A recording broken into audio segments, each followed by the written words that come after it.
하나님 말씀 요한복음 14장 1절에서 14절 말씀까지입니다.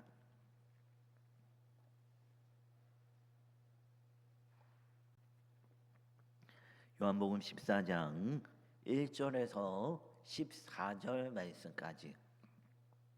네, 우리 한 절씩 교독하겠습니다. 너희는 마음에 근심하지 말라. 하나님을 믿으니 또 나를 믿으라.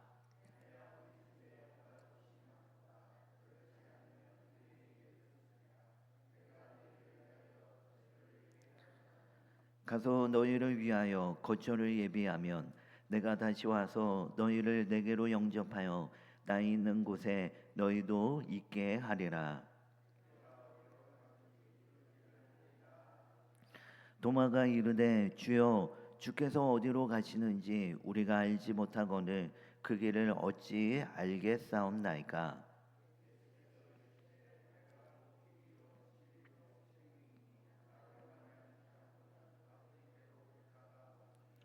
너희가 나를 알았더라면 내 아버지도 알았으리로다.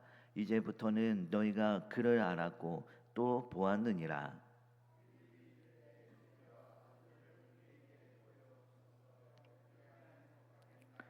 예수께서 이르시되 빌립아 내가 이렇게 오래 너희와 함께 있으되 네가 나를 알지 못하느냐.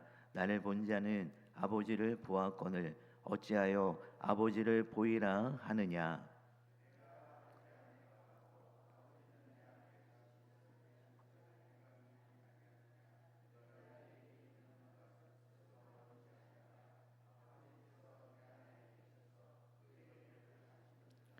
내가 아버지 안에 거하고 아버지께서 내 안에 계심을 믿으라. 그렇지 못하겠거든 행하는 그 일로 말미암아 나를 믿으라.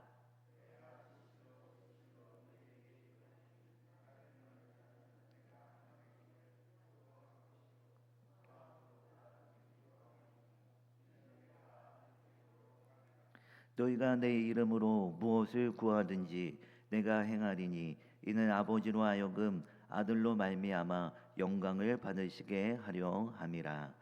내 이름으로 무엇이든지 내게 구하면 내가 행하리라.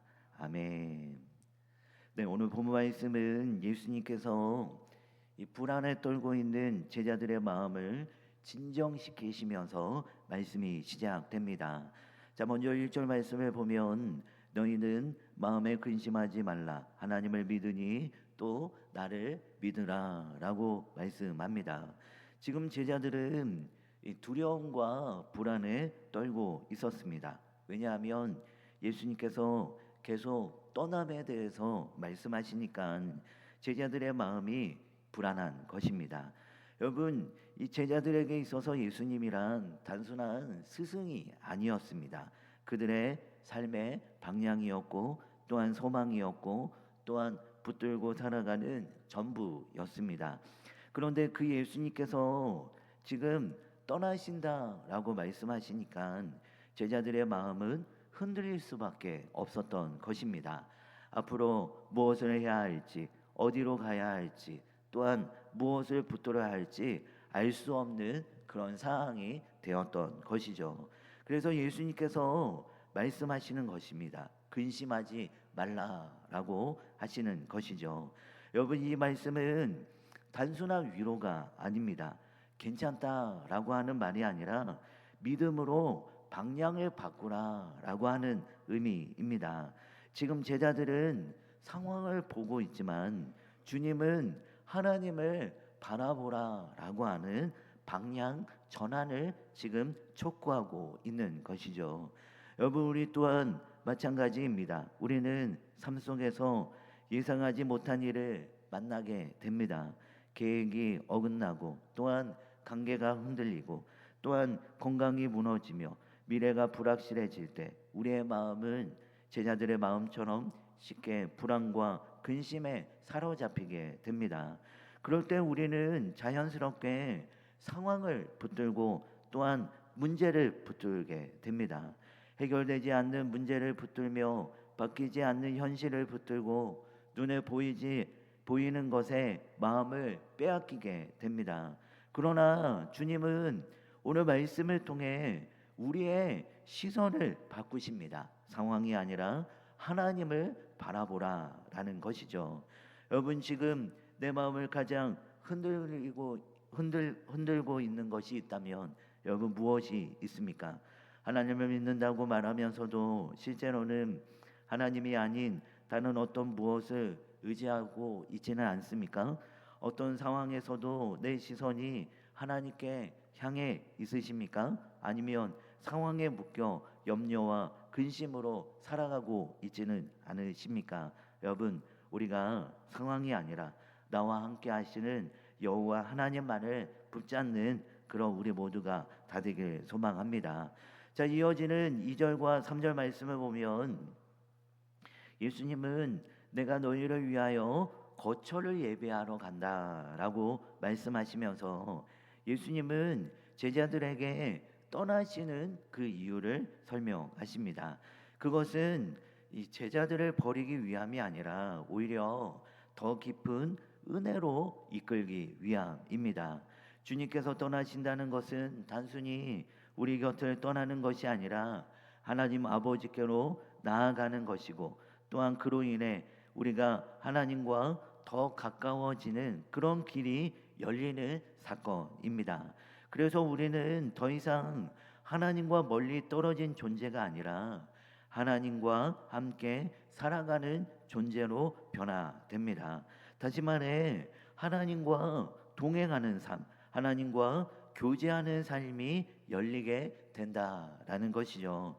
자, 이 사실을 놓고 보면 예수님의 떠나심은 결코 손해가 아닙니다. 오히려 더 큰 유익이죠. 지금은 이해가 되지 않지만 그 떠나심을 통해 우리는 하나님과 더 깊이 연결되고 하나님과 함께 살아가는 삶으로 들어가기 때문입니다. 여러분, 우리 또한 마찬가지입니다. 우리는 종종 눈에 보이는 것만으로 모든 것을 판단합니다. 일이 잘 풀리면 하나님이 함께 하신다고 생각하고, 일이 막히면 하나님이 멀어졌다라고 그렇게 느껴집니다. 그러나 하나님은 우리의 눈에 손해처럼 보이는 일을 통해 더 큰 유익을 이루시는 그러한 여호와 하나님이십니다. 십자가가 바로 그 예입니다. 제자들에게는 절망이었지만 하나님께서는 그 십자가를 통해 구원을 이루십니다. 그러므로 우리는 지금의 상황을 눈에 보이는 기준으로만 해석하지 말고 하나님께서 이루실 더 큰 계획을 바라볼 수 있는 그런 믿음이 우리에게 필요합니다. 지금 이해되지 않아도 하나님은 반드시 선한 계획을 이루고 계신다는 그런 믿음이 필요한 것이죠. 그래서 다시 말해 끝이 아닌 것이죠. 끝이 아니라 또 다른 시작이 있고, 끝이 아니라 그것 또한 하나님께서 이루어고자 하시는 큰 일 가운데 한 부분일 뿐입니다. 여러분, 지금 보기에는 끝인 것 같고 지금 보기에는 아닌 것 같지만 여러분, 그러한 가운데서도 하나님의 계획과 하나님의 일이 있음을 믿으며 믿음으로 더욱더 삶을 살아가는 우리 모두가 다 되길 소망합니다. 이어서 도마가 예수님께 묻습니다. 예수님께서 떠나신다고 하시니 도마는 답답한 마음으로 묻습니다. 가시는 곳이 어딘지 모르는데 그 길을 어떻게 알 수 있겠습니까? 여러분, 이 질문은 도마만의 질문이 아니라 오늘을 살아가는 우리의 질문이기도 합니다. 우리는 늘 어디로 가야 할지, 어떻게 살아야 할지 알고 싶어 합니다. 자, 그러자 예수님은 말씀하시기를 6절 말씀에 내가 곧 길이요 진리요 생명이니 나로 말미암지 않고는 아버지께로 올 자가 없느니라 라고 말씀합니다. 여러분, 이 말씀은 우리의 생각을 완전히 바꾸는 말씀입니다. 우리는 길을 알고 싶어 하지만 예수님은 길을 알려주시는 대신 그분 자체가 길이라고 말씀하십니다.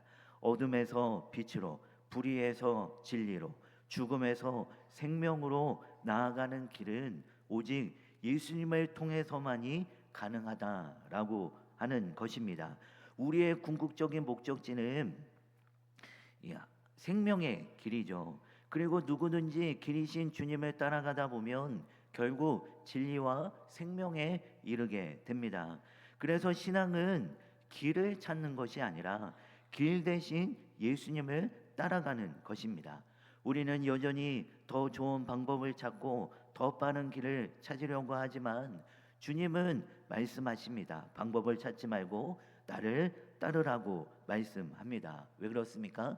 주께서 우리를 선한 길로 인도하시기 때문에 그렇습니다. 선한 길로 인도하시는 선한 길로 인도하시는 그 주님만을 따라가면 우리는 우리가 원하지 않는 하나님께서 뜻하시는 그 길 가운데 걸어가고 있는 것이죠. 그래서 우리의 신앙은 어떻게 해야 할까를 고민하는데 머무르는 것이 아니라 나는 지금 예수님을 붙들고 있는가를 점검하는 데까지 나아가야 합니다. 여러분, 나는 지금 무엇을 붙들고 살아가고 있는지, 기도는 하고 있지만 결국 내 방법을 더 신뢰하고 있지는 않은지, 하나님을 의지한다고 말하면서도 실제로는 내 생각과 내 판단을 더 붙들고 있는지 아는지, 여러분 오늘 말씀을 통해 우리의 삶을 한번 뒤돌아보기를 소망합니다.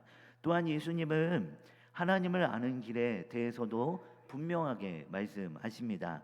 7절과 9절 말씀을 보면 예수님을 아는 것이 곧 아버지를 아는 것이며 예수님을 본 자는 아버지를 본 것이다 라고 말씀합니다. 이 말은 하나님을 아는 길이 멀리 있지 않다라는 것을 의미합니다. 특별한 체험이나 어려운 지식에 있는 것이 아니라 예수님을 통해 열려 있습니다.